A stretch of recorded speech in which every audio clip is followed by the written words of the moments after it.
Assalamualaikum warahmatullahi wabarakatuh.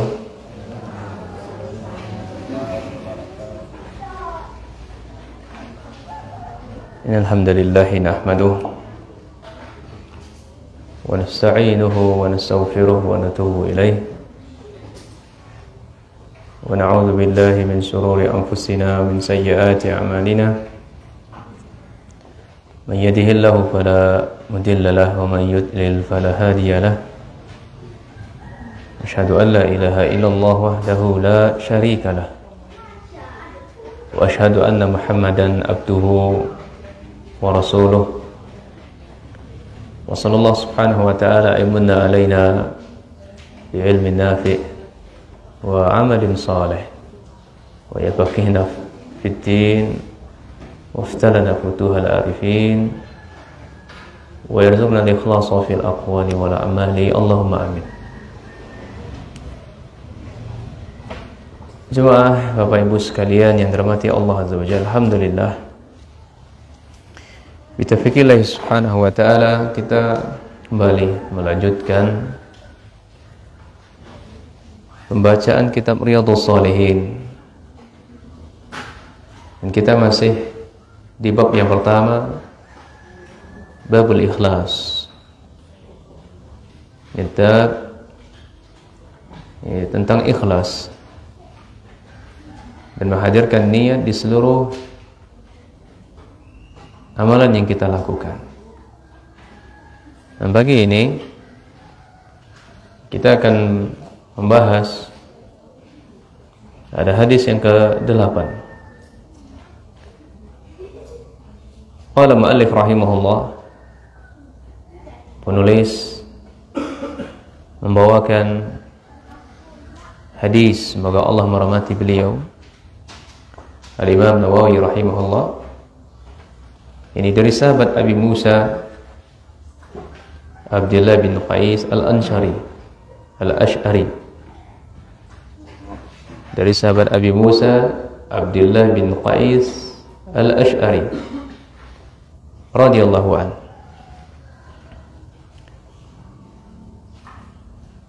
Beliau berkata, su'ila Rasulullah sallallahu alaihi wasallam 'anir rajuli. Dia bertanya kepada Nabi sallallahu alaihi wasallam tentang seorang yang yuqatilu syaja'ah, yang mereka berjihad atau berperang. Syaja'ah ini pemberani.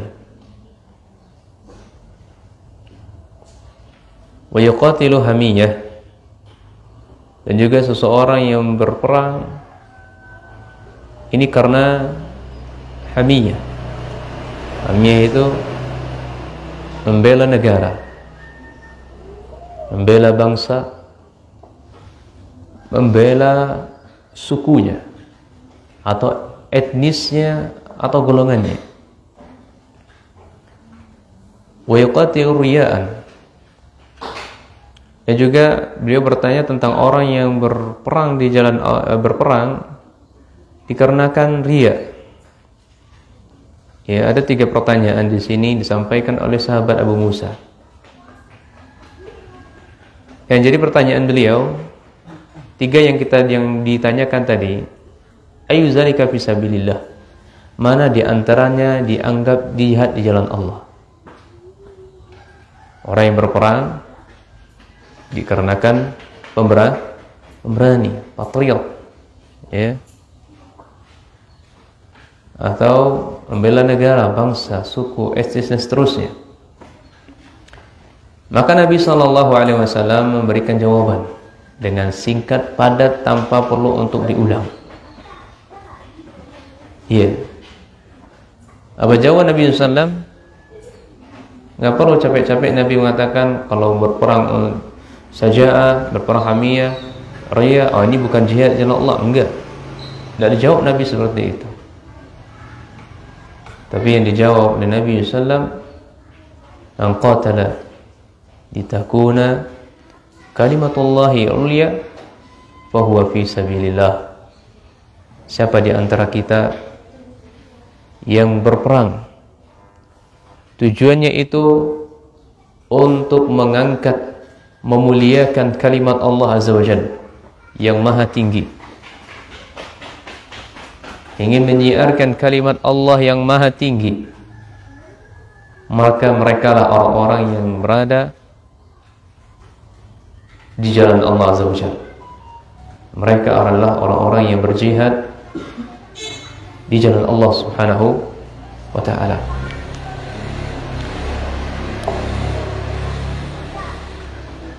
Bapak Ibu sekalian, jadi secara umum, makna secara global dari hadis ini, Nabi SAW ingin menjelaskan kepada sahabat Nabi SAW bahwa orang itu dikatakan jihad yang syar'i. Ini jihadnya itu menegakkan kalimat Allah. Dan di situ banyak ragamnya orang-orang yang berjihad, banyak macamnya orang-orang yang berperang. Ada yang berperang karena ingin menampilkan, oh saya ini pemberani, darah saya adalah darah patriot.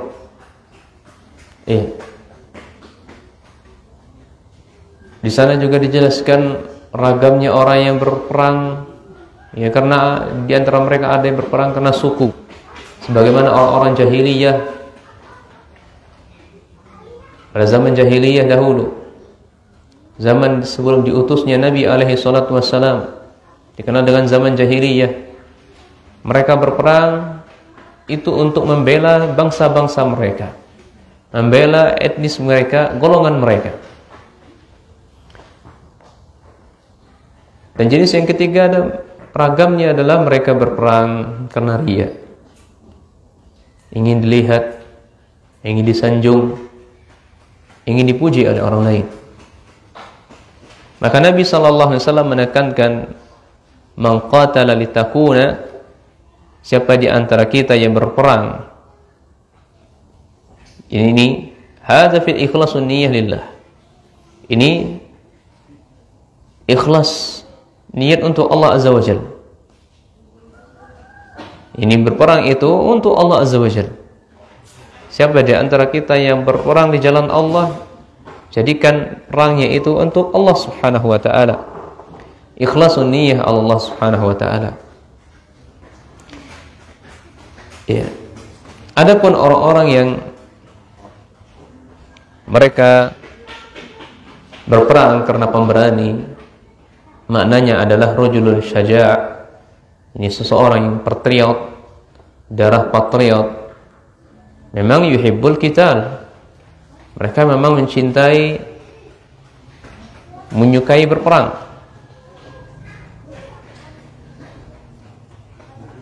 Li'anna ar-rajula syaja' muttasifun bisyaja'ah. Karena orang-orang yang patriot itu memang sifatnya memang pemberani. Ya. Wa syaja'ah labudda laha min midanin tadhharu fihi. Sehingga kalau dia memiliki patriot, darah patriot, maka membutuhkan lahan untuk mengamplikasikan, ya, kepatriotannya. Ada medannya, ada lahannya, ada alurnya, sehingga dia bisa berkembang. Ya, maka kita dapati orang pemberani itu memang mencintai berperang. Ya.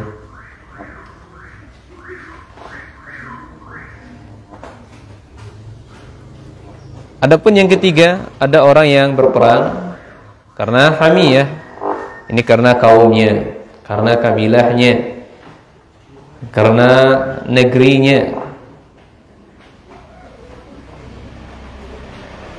Dan yang berikutnya adalah berperang karena riya. Liyarahun nasu faya'rifu annahu saja'. Ya. Agar manusia melihat, memandangnya, oh inilah orang yang pemberani. Ya.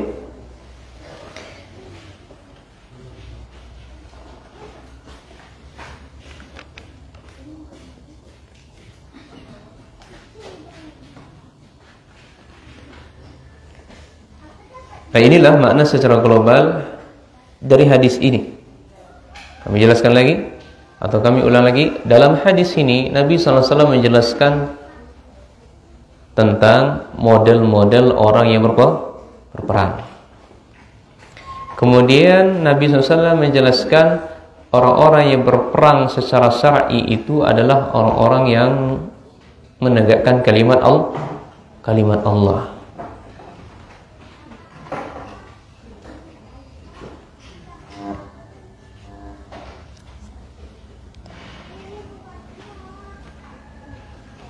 Ada sebuah hadis yang datang dari atau yang tersebar di antara kita sering mendengarnya. Namun hadis ini ini berdusta atas nama Rasul sallallahu alaihi wasallam.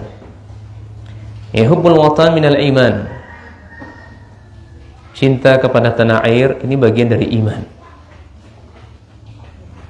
Cinta kepada tanah air bagian dari iman. Ini hadis ini tidak ada asal usulnya. Hadis ini maudhu'. Hadis ini maudhu', palsu. Yang berdusta atas nama Nabi sallallahu alaihi wasallam.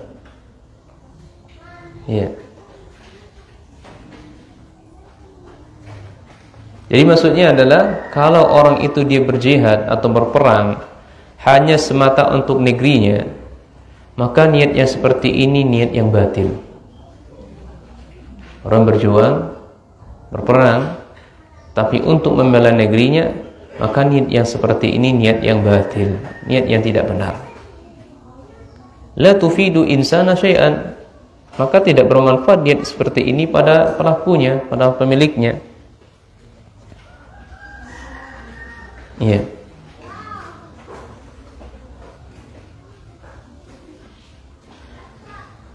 Wala farqa bainal insan alladhi yaqul innahu muslimun wal insan alladhi yaqulun innahu kafir idza kana al-qitalu min ajli watan li'annahu watanun. Ini berarti tidak adanya antara seseorang dengan orang yang mengatakan sesungguhnya dia adalah muslim dengan orang manusia yang mengatakan dia adalah kafir. Apabila dia berperang karena watan, ini sama saja.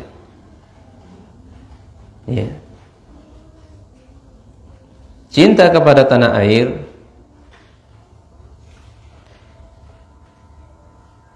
ini tidak mengapa.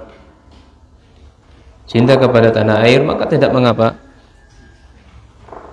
Tapi ketika jadi berperang, seorang muslim ketika dia berperang jalan Allah, maka niatnya itu adalah membela agama Islam, maka sekaligus dia membela tanah airnya.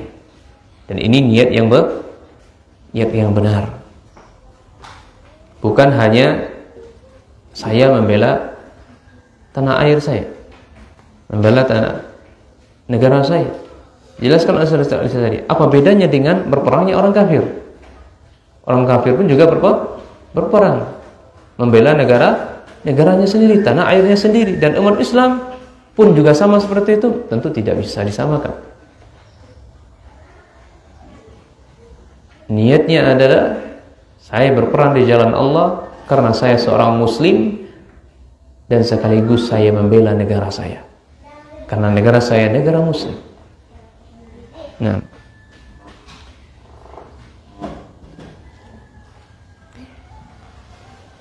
ini 3 model berperang di jalan atau model berperangan.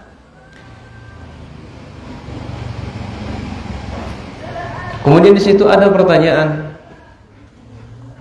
bagaimana kalau saya memerangi orang-orang yang mengambil harta saya? Mengambil harta saya, merenggut kehormatan keluarga saya.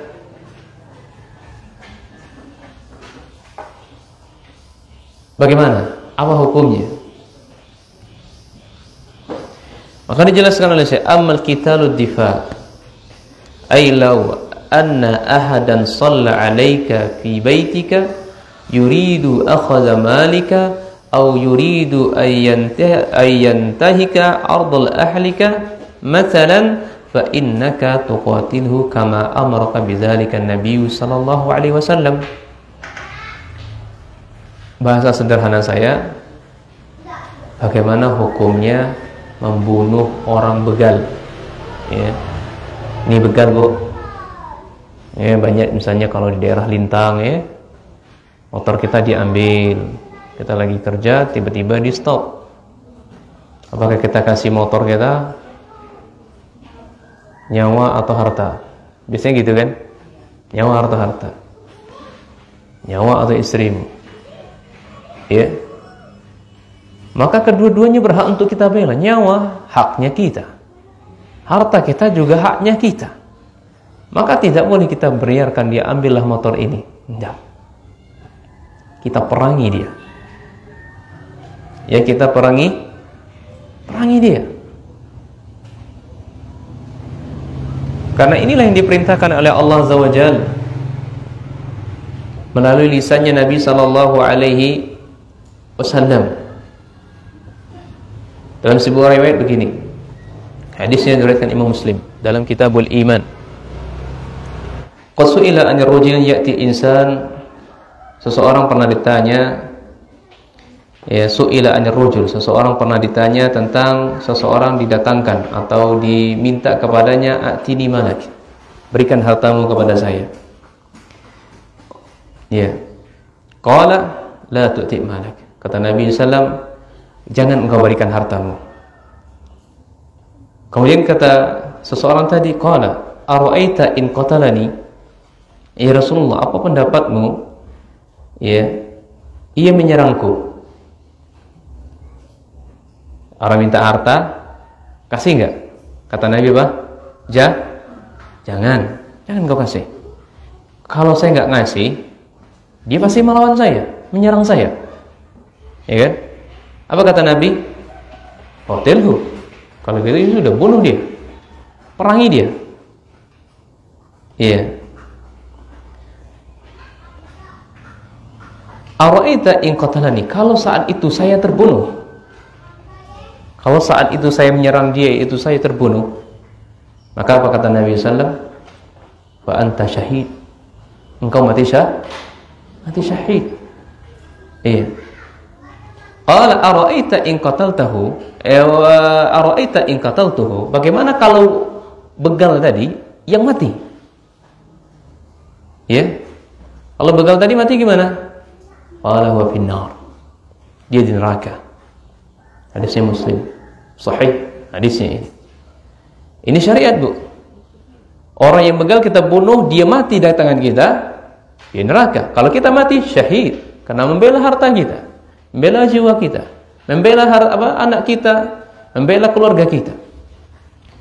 Ala kulli hal, ajib ya negara kita. Wallahu a'lam, apakah menjadi kita kalau membunuh begal malah kita yang dipenjara. Betul? Betul atau enggak? Ya, terus sebaliknya gimana? Serahkan biar mereka begal itu ambil harta kita, bunuh kita. Begitu aturan negara? Begitu kan? Enggak. Ya. Saya rasa negara kita tidak sampai seperti itu ya.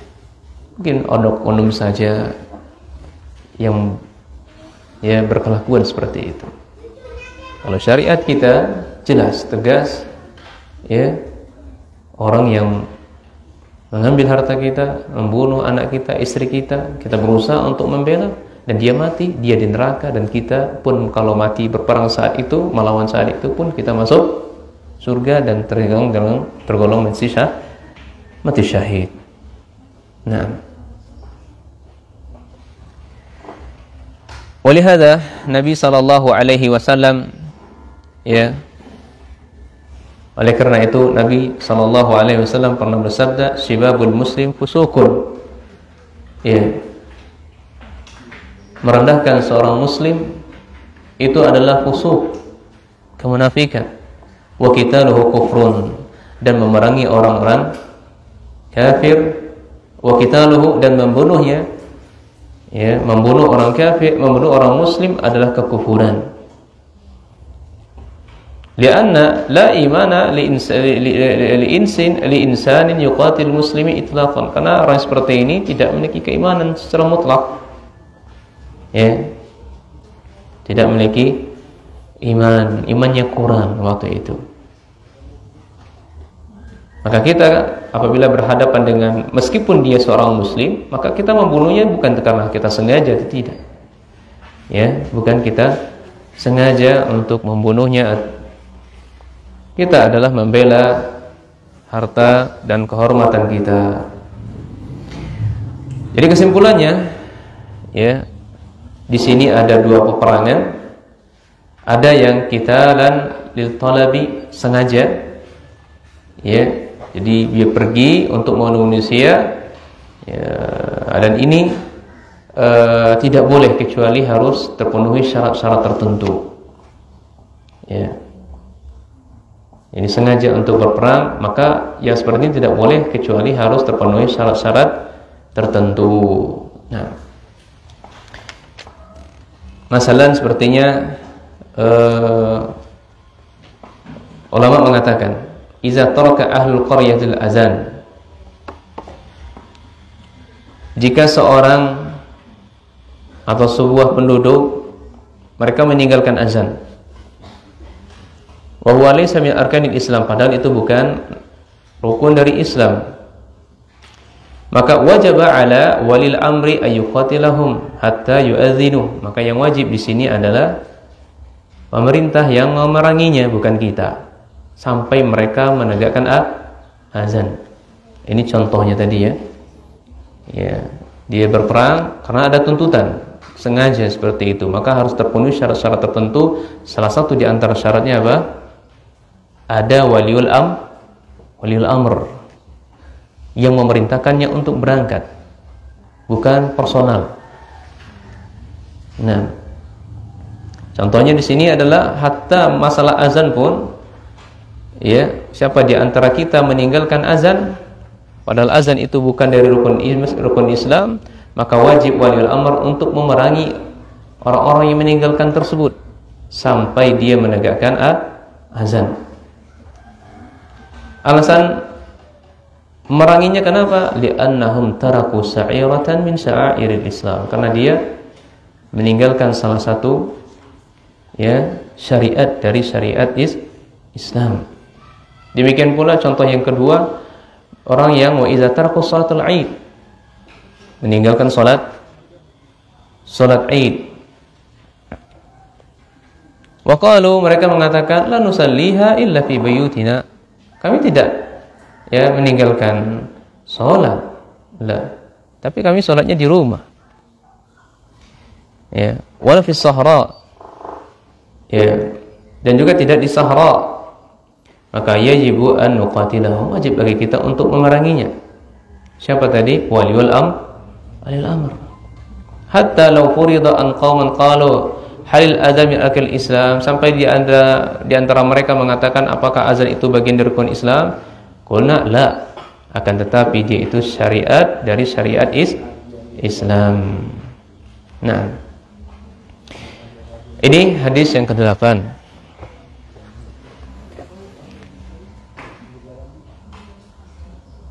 Hadis yang ke-9 sekarang. Jadi kesimpulannya apa, Bu? Kesimpulannya apa? Hadis yang kita sebutkan tadi, Nabi mengajarkan kita bahwa, ya, berperang yang sebenarnya, yang secara syar'i itu adalah niatnya hanya untuk Allah Azza wa Jalla. Kalau berperangnya itu karena disebut dikatakan pemberani atau riya atau membela negaranya, maka berperang seperti ini tidak bermanfaat bagi dirinya sendiri sedikit pun. Iya, tidak bermanfaat baginya dirinya sedikit pun. Yang bermanfaat adalah mereka di jalan Allah, ya, murni untuk Allah Azza wa Jalla, atau dia berperang untuk negaranya, tapi yang paling utama adalah untuk Islam, membela Islam, bukan untuk negaranya. Negara itu adalah bonus saja, ikut sertaan, ya, niatnya itu tadi. Dan hadis yang ke-9 dari sahabat Abi Bakrah Tufi bin Haris As-Saqafi radhiyallahu an, ada Nabi sallallahu alaihi wasallam qala, berkata, idza taqal musliman bisayfayhima, kata Nabi, apabila dua orang muslim bertemu dengan kedua pedang mereka. Ini sama-sama muslim. Fal qatil wal maqtul finnar. Orang yang membunuh dan orang yang terbunuh itu tempatnya di neraka. Saya ulangi, apabila dua orang muslim mereka bertemu, duel bahasa kitanya, dengan masing-masing di antara mereka menggunakan senjata atau pedang, orang yang membunuh dan yang terbunuh itu kedua-duanya di neraka. Kemudian sahabat mengatakan, qultu ya Rasulullah, hadzal qatil fama balul maqtul. Ya Rasulullah, ini qatil, ini orang yang membunuh,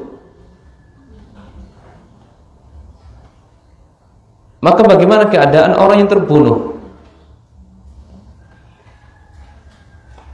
Maka Nabi SAW mengatakan, innahu kana harisan ala qatli sahibihi. Sungguhnya orang tadi, ya, semangat yang tinggi untuk membunuh sahibnya tadi. Ya. Jadi kedua-duanya sama-sama ingin membunuh. Yang terbunuh dan yang membunuh itu sama-sama ingin membunuh satu dengan yang lainnya.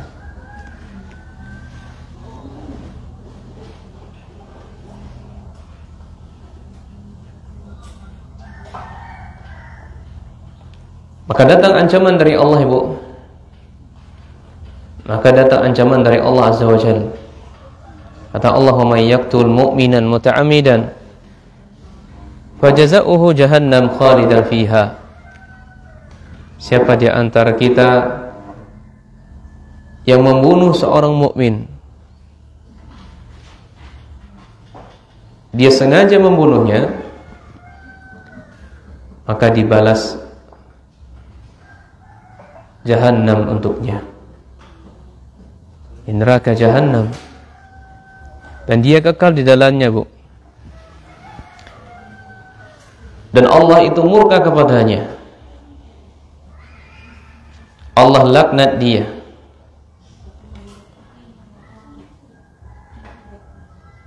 Dan Allah berikan kepadanya azab yang amat berat. Dan ini bagian berdasarkan ayat ini, para ulama istinbat hukum bahwasanya membunuh itu adalah dosa besar.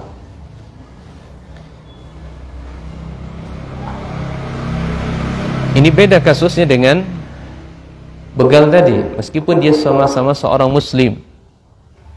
Ya, kalau ini benar-benar sengaja dia membunuh seorang mukmin.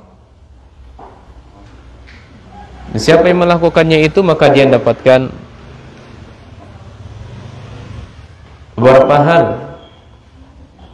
Masuk neraka jahanam kekal, satu kan. Kemudian Allah murka kepadanya, dua, mendapatkan laknat dan dapat azab Allah, empat, untuk dirinya.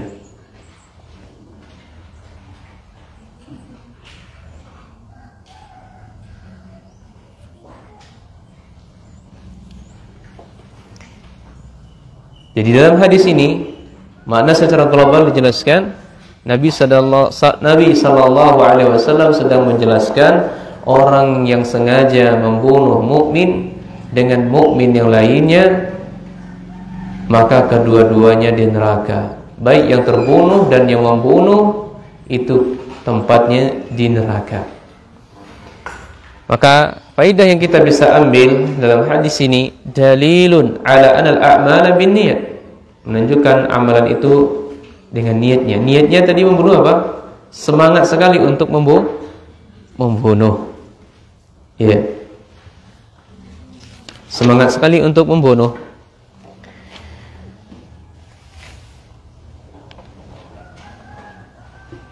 Dan inilah letak perbedaan dengan hadis yang sebelumnya kita baca. Ini membela diri. Man qutila duna damihi fahuwa syahid. Siapa di antara kita yang terbunuh dalam rangka membela dirinya, ini mati syahid. Siapa di antara kita yang terbunuh dalam rangka membela dirinya, dia mati syahid. Wa man qutila duna ahlihi fahuwa syahid. Siapa di antara kita yang mati atau terbunuh mempertahankan membela keluarganya, maka dia mati syahid. Wa man qutila duna malihi fahuwa syahidun. Siapa di antara kita yang terbunuh ini dalam rangka membela harta, menjaga hartanya, maka dia mati syahid. Iya. Kemudian faedah yang kedua, dalam hadis yang kita baca tadi, dalilun ala idhamil qatli. Ya. Dalilun ala idhamil qatli. Bahwasanya membunuh itu dosa yang besar. Wa annahu min asbabi dukhulin nar, dan dia adalah sebab masuk neraka. Wa iyyazu billah.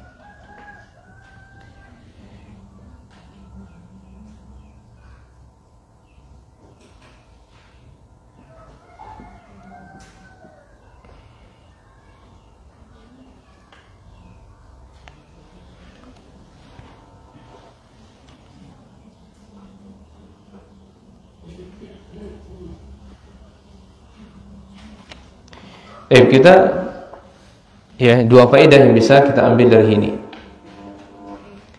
Kemudian hadis yang ke-10.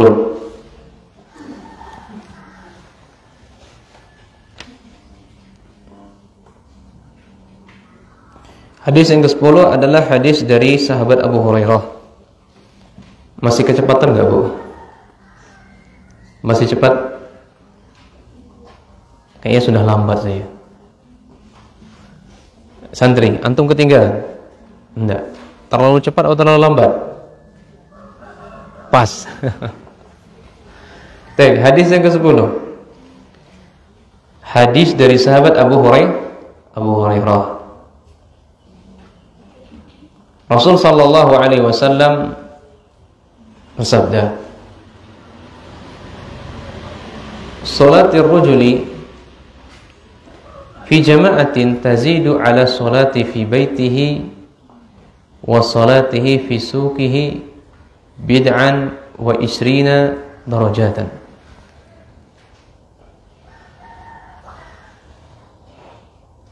Yani hadis yang berbicara tentang salat jamaah bagi seorang laki-laki. Salat jamaah bagi seorang laki-laki. Bahwasanya pahalanya enggak sama. Pahalanya enggak sama. Salat berjamaah itu jauh lebih utama dibandingkan salat di rumah atau salat di pasar. Pahala yang dijanjikan bagi mereka yang salat jamaah itu, Bu, 27 derajat. Dalam riwayat lain 25 derajat. Wazalika, kata Nabi, demikian itu, anna ahadu idza tawadda'a fa ahsana wudu', salah satu di antara kita apabila dia berwudu, dia memperbagus wudunya, thumma atal masjid, kemudian dia mendatangi masjid, la yanhaduhu illa shalah, tidak ada yang memotivasi dia, membangkitkan semangat dia kecuali hanya salat. La turidu illa shalah, dia tidak menginginkan pergi ke masjid kecuali hanya salat. Pergi ke masjid tujuannya hanya untuk salat. falam yakhtu khutwatan illa rufi'a lahu biha darajat. Dan dia, Bu, langkah-langkah yang digunakannya menuju masjid tadi, ya, maka mendapatkan pahala. Pahalanya apa? Ditinggikan derajatnya. Ya. Wallahu alam, saya nggak tahu apakah bisa disamakan dengan kendaraan. Wallahu alam, belum sampai penjelasan para ulama bisa dikiaskan dengan, ya, kendaraan-kendaraan yang ada. Karena kendaraan pun zaman Nabi pun juga ada, onta, keledai. Tapi Nabi SAW tidak menyebutkan siapa di antara kita yang mau pergi ke masjid menggunakan onta, menggunakan himar, keledai, maka diangkat derajatnya oleh Allah. Nabi lebih paham. Maka menurut sebatas pengetahuan kami, yang diangkat derajatnya adalah mereka yang berangkat dari rumahnya ke masjid dengan jalan kaki. Dengan jalan kaki. Wa hutta anhu biha khati'atun hatta yadkhul masjid. Demikian pula, Bu, ibu melangkahkan kaki misalnya, atau bapak melangkahkan kaki misalnya ke masjid, ya, itu akan menggugurkan dosa-dosa. Menggugurkan dosa-dosa.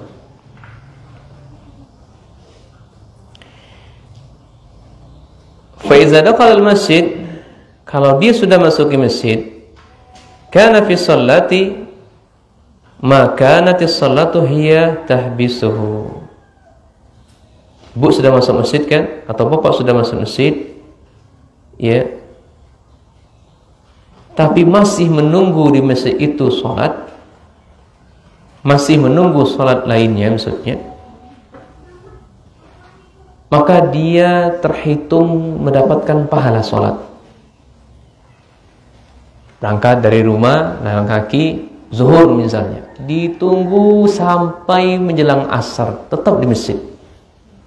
Jadi selama menunggu waktu zuhur sampai asar, itu pahalanya ibu dan bapak masih dalam keadaan sholat, meskipun ibu tidak sholat.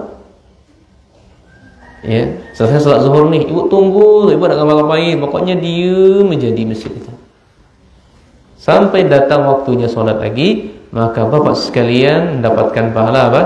Terhitung melaksanakan sholat.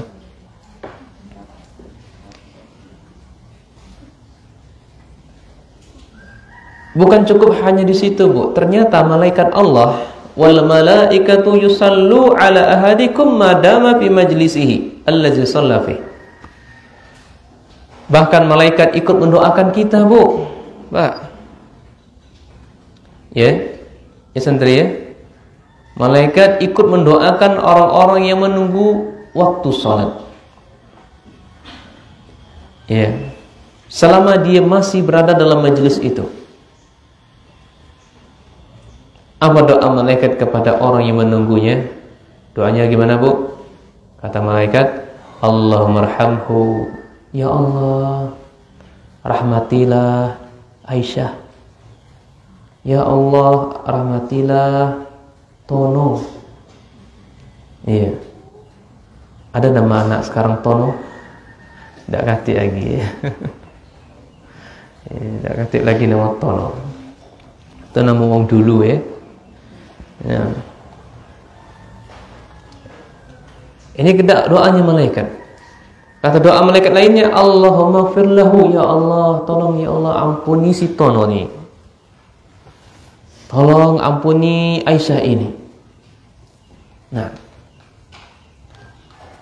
Allahumma tub alaihi, ya Allah terimalah tobatnya. Terimalah tobatnya si Tono tadi. Malam yu'dhi fi, selama dia tidak melakukan kejahatan di situ, selama dia tidak mengganggu, selama dia tidak merusak di situ. malam yuhdis fihi, ya selama juga dia tidak berhadas di situ. Nah, jadi Bapak sekalian, hadis ini adalah hadis yang berbicara tentang seseorang salat di masjid secara berjamaah. Maka salatnya itu jauh lebih afdal, lebih utama dibandingkan salat di rumah. Jauh lebih utama salat di pasar. Ini sebanyak berapa? 27 derajat. Iya. Karena salat jamaah itu, Bu, ini termasuk menegakkan apa yang Allah wajibkan. Maka pendapat yang paling kami pilih, atau pendapat yang paling rajih, pendapat yang paling benar, salat berjamaah itu hukumnya fardu ain. Ini pendapat yang paling rajih, ya, paling benar, paling mendekati kepada sunnah. Ini fardu ain. Iya. Untuk laki-laki, kalau jamaah ke masjid itu adalah fardu ain. Ya, enggak ada uzur baginya kecuali datang uzur-uzur syar'i. Kalau wanita tetap di rumah. Dan itu jauh lebih utama ketimbang dia untuk salat ke masjid. Kalaupun dia tetap ingin salat ke masjid, Nabi membolehkan. Nabi membolehkan suatu ketika dulu, ya, para sahabat ingin pergi ke masjid. Maka kata Nabi SAW, jangan engkau larang mereka. Ya, lam yamna'hunna, jangan engkau larang mereka untuk pergi ke masjid.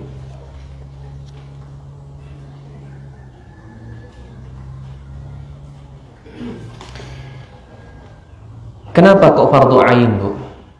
Salat berjamaah itu kepada laki-laki. Bayangkan, Bu, ya.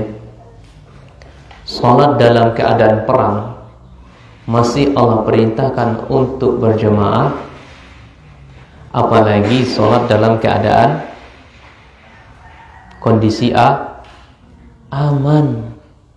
Tentu min babil aula.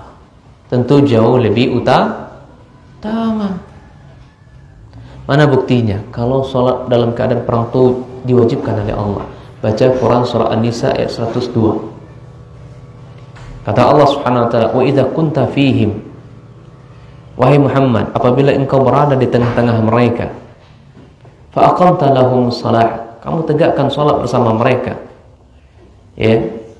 Faltakum ta'ifatun minhum ma'ak. Hendaknya, ya, sekelompok dari mereka berdiri salat berjamaah bersamamu. Ini dalam keadaan perang, ayat ini.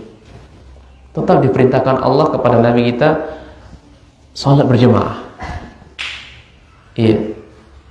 Maka bagaimana dalam keadaan aman? Ini min babil aula wa ahra, ya, lebih utama untuk dilakukan, ya, lebih utama untuk kita laksanakan.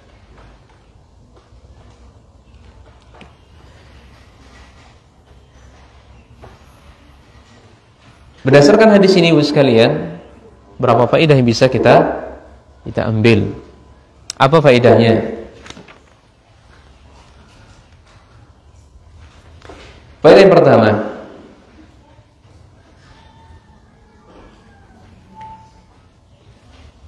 Anallaha yarfa'uhu biha darajatan. Allah akan mengangkat derajat kita. Yang kedua, Allah akan menghapuskan dosa-dosa kita. Dan ini, Bu, merupakan, ya, ini fadlun azim, keutamaan yang sangat luar biasa yang Allah berikan kepada umat muslim. Sampai dia masuk ke dalam masjid pun, ya, dicatat untuk dia kebaikan. Dicatat baginya kebaikan. Pergi ke masjid dicatat kebaikan. Kemudian dia duduk di situ menunggu salat, dia pun mendapatkan kebaikan. Ini nikmat yang sangat luar biasa. Iya. Dan di situ juga malaikat pun mendoakan kita selama kita masih dalam keadaan di majelisnya, menunggunya, tidak membuat gangguan dan seterusnya. Ini mendapatkan pahala yang luar biasa. Baik. Mana syahidnya hadis ini? Kenapa kok Imam An-Nawawi memasukkan hadis ini ke dalam bab niat? Syahidnya apa? Ya. Summa kharaja min baitihi ila al-masjid la yukhrijuhu ila shalah. Ini syahidnya. Jadi amal itu dilihat dari niatnya. Orang tadi dia keluar dari rumahnya niatnya ke masjid.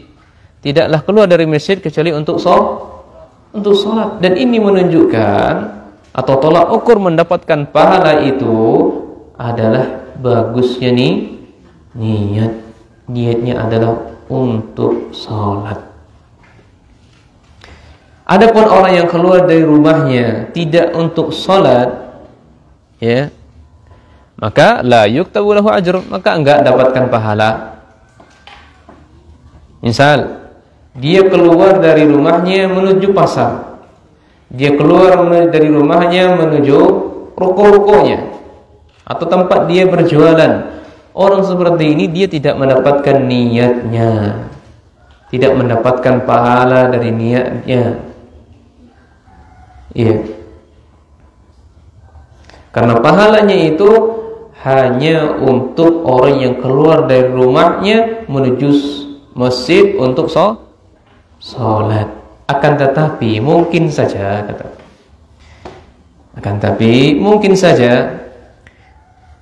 dicatat untuknya pahala ketika dia bertolak dari rukonya atau tempat jual belinya, baru setelah itu dia ke masjid. Ya, tentu pahala di sini ya berbeda dengan orang yang dari rumahnya menuju masjid. Nah, Allahu a'lam bis-shawab. Hadis yang berikutnya, hadis yang ke-11. Masih siap, Bu? Jadi kita cukupkan atau masih setengah 10 ya. Kita cukupkan satu hadis lagi. Ya, satu hadis lagi insyaallah. Baru kita masuk bab taubat. Dari sahabat Abi Abbas, ya, Abdullah bin Ibni Abbas bin Abdul Muttalib radhiyallahu anhuma, anna Rasulullah sallam fima yarwihi an rabbih, ya, diriwayatkan oleh Rabbnya, ini hadis qudsi, ya. Allah Subhanahu wa taala berfirman, "Innallaha kataba hasanat was sayyi'at, tsumma bayyana dzalik. Faman hamma bihasanatin falam ya'malha, kataballahu tabaraka ta'ala 'indaha hasanatan kamilatan. Ya, wa in hamma biha fa'amilaha, kataballahu asyra hasanatin ila 700 dhifin ila ad'afin katsiratin. Wa in hamma bisayyi'atin falam ya'malha, kataballahu ta'ala 'indahu hasanatan kamilatan. Wa in hamma biha fa'amilaha, kataballahu sayyi'atan wahidatan." Jadi hadis ini, Bu, hadis yang berbicara tentang orang yang berbuat baik. Orang yang berbuat baik artinya terbesit dalam hatinya untuk berbuat baik, tapi enggak jadi dilakukan. Sudah terbesit untuk melakukannya, tapi enggak jadi untuk melakukan. Keadaan orang seperti ini, Bu, dia mendapatkan pahala. Pahalanya berapa? Satu kebaikan. Pahalanya satu kebaikan, meskipun dia enggak jadi melakukannya, hanya terbesit saja. Ya, saya mau lakukan ini nih, saya mau sholat ini nih, saya mau sedekah nih, dan yang lainnya. Dia enggak mendapatkan kebaikan. Dia mendapatkan satu kebaikan. Kalau dia sempat melakukannya, maka dia mendapatkan berapa? Ya, mendapatkan 10 kebaikan. Dan 10 kebaikan itu bisa jadi menjadi 700 kelipat gandaan. 700 kali lipat, bahkan lebih. Bahkan bisa jadi lebih. Ini kalau dia terbesit untuk melakukan kebaikan. Kalau dia ini terbesit untuk melakukan keburukan. Oh, saya pengen zina dengan akhwat itu. Saya pengen zina dengan akhwat cewek ini, ikhwan itu. Terbesit dalamnya ingin berzina. Nggak jadi dia melakukannya, diurungkan niat untuk melakukannya, dia mendapatkan satu apa? Satu apa, Bu? Nggak jadi untuk melakukannya, mendapatkan satu kebaikan secara sempurna. Kalau dia melakukannya, jadi melakukannya, akhirnya dia benar-benar berzina, dia mendapatkan apa? Mendapatkan satu keburukan. Iya.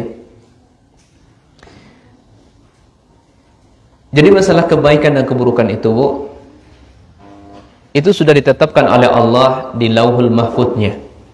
Iya. Allah tetapkan untuk kita kebaikan, Allah tetapkan untuk kita keburukan, itu sudah ditetapkan oleh Allah di Lauhul Mahfudz-Nya. Allah mengatakan inna kulla syai'in khalaqnahu biqadar. Sesungguhnya kami ya atas segala sesuatu telah menciptakan batas ukurannya. Dalam ayat lain Allah mengatakan surat Al-Qamar 53, wa kullu saghirin wa kabirin mustatar. Segala sesuatu yang kecil maupun yang besar itu sudah tertulis. Jadi Allah Subhanahu wa taala telah menulis keburukan, telah menulis kebaikan di Lauhul Mahfudz-Nya. Apabila seorang hambanya melakukannya, dicatat untuknya sesuai dengan kebijaksanaan dan hikmahnya Allah. Demikian pun sebaliknya, ketika dia melakukan keburukan, maka dicatat untuknya keburukan sesuai dengan kemurahan Allah Subhanahu wa taala. Ya. Maka berdasarkan hadis ini, Bu, ada 2 macam penulisan di sini. Berdasarkan hadis yang kita baca tadi, ada 2 macam penulisan. Fahatani kitabatani. Yang pertama adalah kitabatun sabiqatun, yaitu penulisan yang telah berlalu.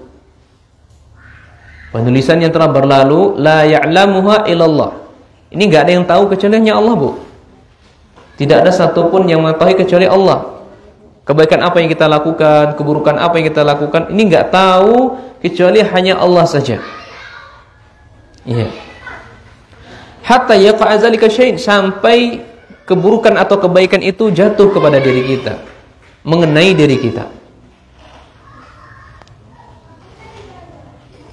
Kemudian penulisan yang kedua adalah kitabatun lahiqah. Kitabatun lahiqah ini penulisan yang baru. Maksudnya bagaimana? Penulisan yang baru. Iza amilal insan al-amala, apabila seseorang itu melakukan amal, kutiba lahu hasiba atau hasaba ma taqtadihi hikmah, maka ditulis untuknya sesuai dengan hikmahnya Allah, sesuai dengan keadilannya Allah.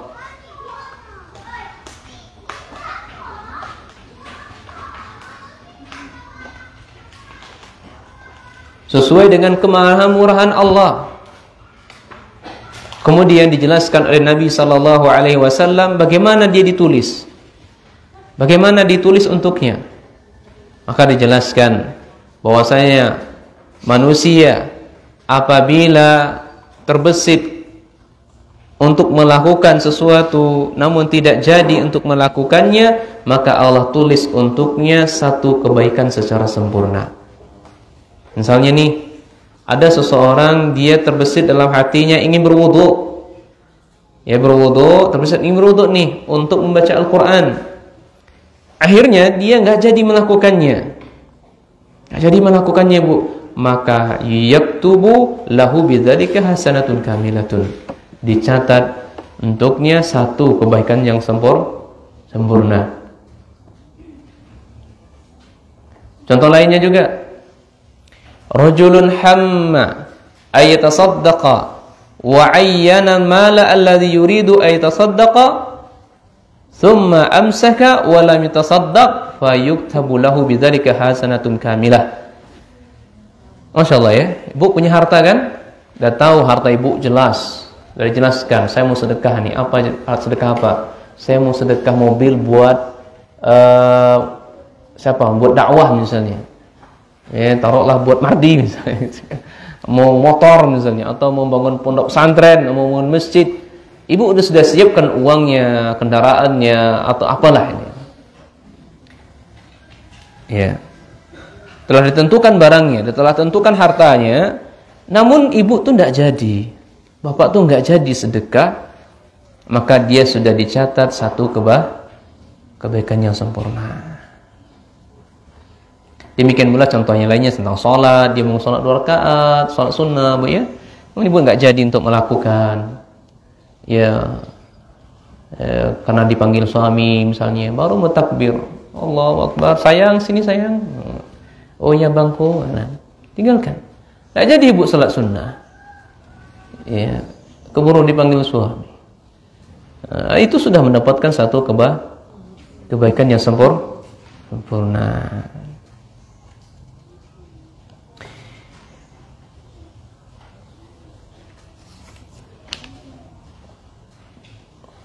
Jadi bu, letak pahalanya itu, atau perbedaan besar atau kecilnya balasan pahala itu tergantung dengan niatnya.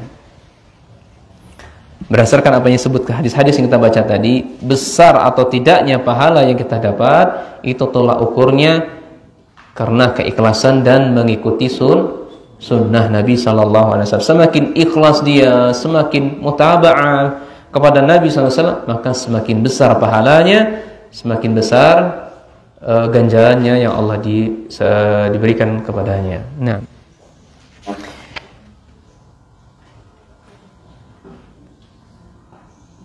dan sebagai penutup adalah hadis, ya, hadis yang ke-12.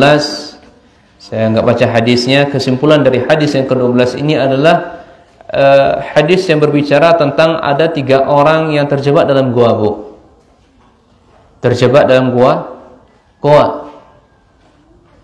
Ini goanya ini dihalangi batu besar. Salah satu di antaranya ini seorang yang sangat berbakti kepada kedua orang tuanya. Yang kedua adalah seorang pemuda yang sangat cinta kepada sepupunya dan ia ingin menzinahi sepupunya tadi, namun gak jadi zinahinya. Kemudian yang ketiga adalah seorang bos atau seorang pimpinan. Dia sangat benar-benar memuliakan, menghargai, ya, bawahannya. Maka dengan sebab ini gua tadi bisa terbuka. Ya, seorang anak yang soleh, jadi terbiasa bu, ya, mereka ya orang soleh, anak yang soleh ini memeras susu sapi, ya. Dan dia kebiasaan dia tidak akan meminumkan kepada keluarganya sebelum ibu dan bapaknya. Ya, dia nggak mau ngasih anak bininya sebelum ibu bapaknya dapat dulu. Saking berbaktinya kepada kedua orang tua. Dan itu pun yang kami lakukan tadi, ada kedua orang tua kami yang telepon, kami tinggalkan dulu sejenak. Ya, semoga itu menjadi amal saleh. Ya, pemberat timbangan kita di hadapan Allah Azza wa Jalla. Ya. Nah, satu ketika dia pulang dari memeras susu sapi ini, sampai di rumah didapatilah kedua orang yang tuanya apa? Tidur. Padahal anak-anaknya merengek, bu, anak istrinya merengek kelaparan. Ayah, bapak, emak, endong, bapangku, aku ni lapar, lak mano ni? Ya. Wah, tega nian bapang ni dengan aku ni. Janganlah lalu itu. Ya, ibu tu tidur, nenek tu buyut tu tidur. Esok baik. Tunggu besok. Ida aja. Kata bapaknya, Ida, ini bapakku. Ditunggulah sampai besok pagi bapaknya atau ibunya bangun, baru serahkan susu itu ke bapaknya, baru dapat jatah anak dan istrinya. Iya. Maka dia orang yang pertama ini berdoa kepada Allah, ya Allah, seandainya amalan yang saya lakukan ini tadi murni untukmu ya Allah, ikhlas mengharapkan wajahmu ya Allah, tolong bukakan pintu gua ini ya Allah. Akhirnya Allah kabulkan doanya, dibukalah pintu gua itu sedikit, tapi belum bisa mengeluarkannya. Ini disebut, hadis ini juga tawassul yang dibolehkan. Tawassul yang dibolehkan. Ini tawassul dengan amal soleh.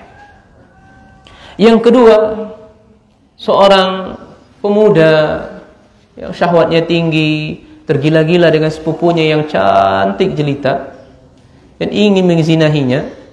Namun apalah daya, cintanya bertepuk sebelah tangan. Sepupunya nggak cinta samanya. Sepupunya nggak sayang, nggak menerima cintanya. Ya, apalah daya, seorang pemuda, ya cintanya ditolak. Bukan berarti antum boleh cinta-cintaan kepada akhwan, tidak boleh akhwan ya. Nanti sudah waktunya nanti. Cinta itu muncul ketika sudah menikah.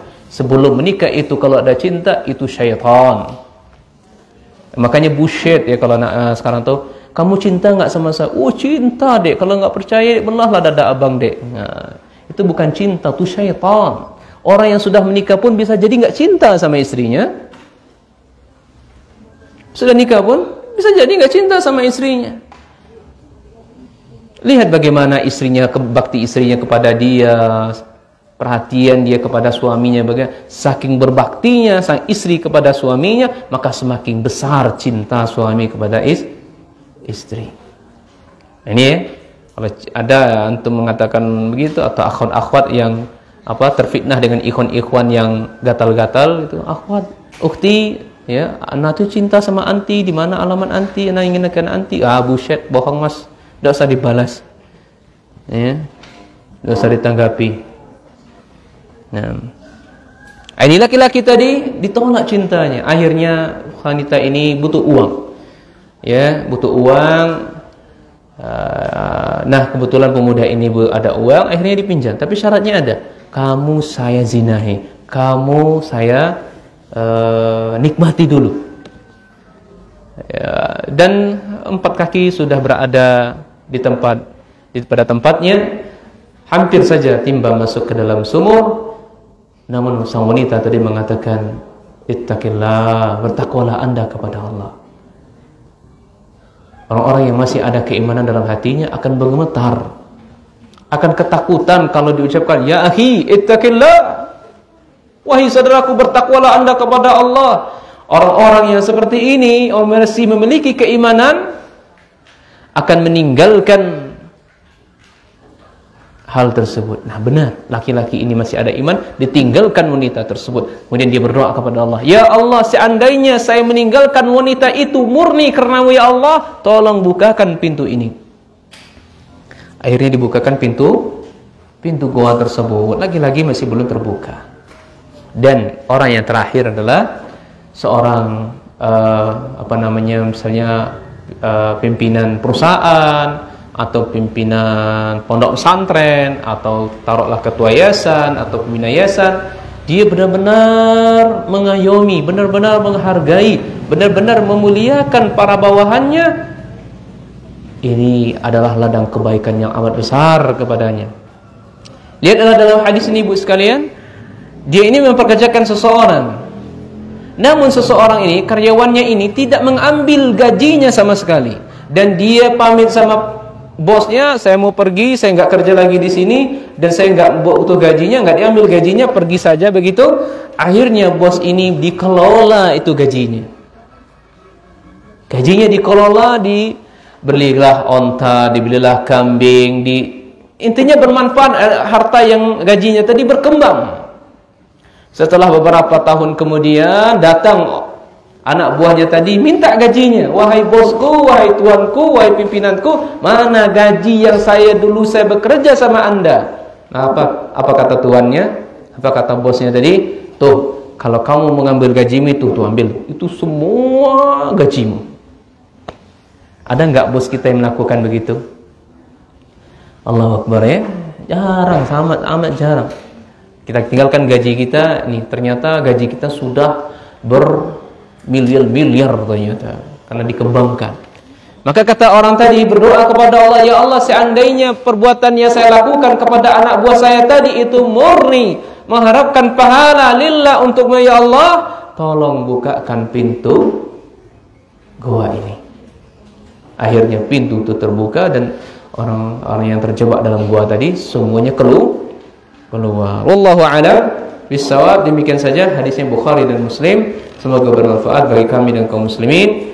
Wa barakallahu fikum, hayakumullah. Allah berikan kita kebaikan yang banyak, Allah masukkan kita dalam surganya, ampuni dosa-dosa kita, salah orang tua kita, dan mengangkat derajat kita di sisinya. Allahumma amin.